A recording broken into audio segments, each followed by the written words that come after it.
The responsibility of caring for a baby can be overwhelming. They are the littlest patient who need a whole lot of attention. Pediatrician Dr. Scott Cyrus is with us this morning to take a look at safety in little ones, especially as we're heading into these holiday seasons. Good morning. Very true, very true. You know, hundreds of children are killed every year because of accidents and injuries that really are preventable. And it's, we don't realize how quickly they develop. You think you're holding them at one minute, and literally the next minute they're crawling and moving around the house. And so it's really important that we kind of anticipate their development and really watch them and closely monitor them. I think one of the big things that we've heard oftentimes and have flipped-flopped on is how to lay the baby in the crib. Right. What is the latest? Well, the latest is always back to sleep, is what we say, back to sleep. So we lay them on their backs, okay? Now, when they start rolling over, then, if they roll over on their own, you don't have to flip them back onto their back. You'll be up all night long doing that. True. But the idea is that you want them to have the best sleep, and it's back on their backs. And so no pillows, no fluffy, especially fluffy pillows, toys, stuffed toys, fluffy blankets. See a lot of that. And so those are all kind of suffocation issues that we can really totally avoid by just using a nice receiving blanket, thin receiving blanket, and keep them wrapped up, put the cap on, and then protect them. Yeah. A lot of times, you can't even leave the hospital until you have the car seat. Exactly. Let's talk a little bit about and finding one that's age appropriate, because newborns, preemies versus a little bit older, and they gain weight. Some of them can gain pretty quick. They sure can. And so what we find is that they really you have to look at the size. You mainly do it on weight, not length. A lot of people say, well, they're 22 inches and it only goes to 21, but they're still underweight. So it's okay to have that car seat. But remember, they're rear facing until they're 2. Many people think it's 1, but if it's rear facing until the age of 2, they're in the back seat of cars until the age of 13.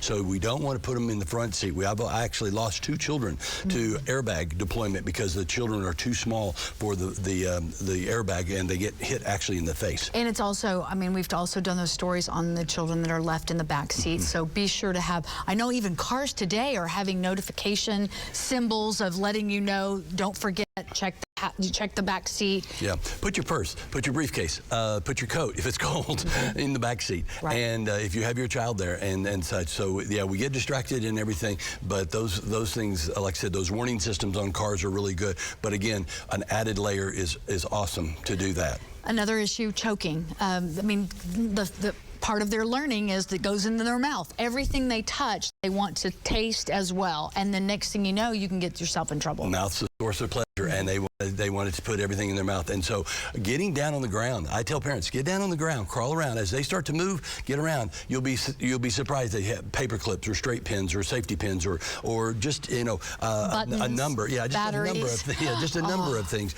And the first thing they're going to do is put them in a penny or whatever. So they're going to put it in their mouth. So it's really important that we get down and we, cover the electrical plugs. Watch as we go to grandma's and our toddler's moving around. A lot of times we open the oven door and the toddler will put their hands right on the inside oven door, and you just it just makes you cringe. But we can avoid that by making the rule, no toddlers in the kitchen.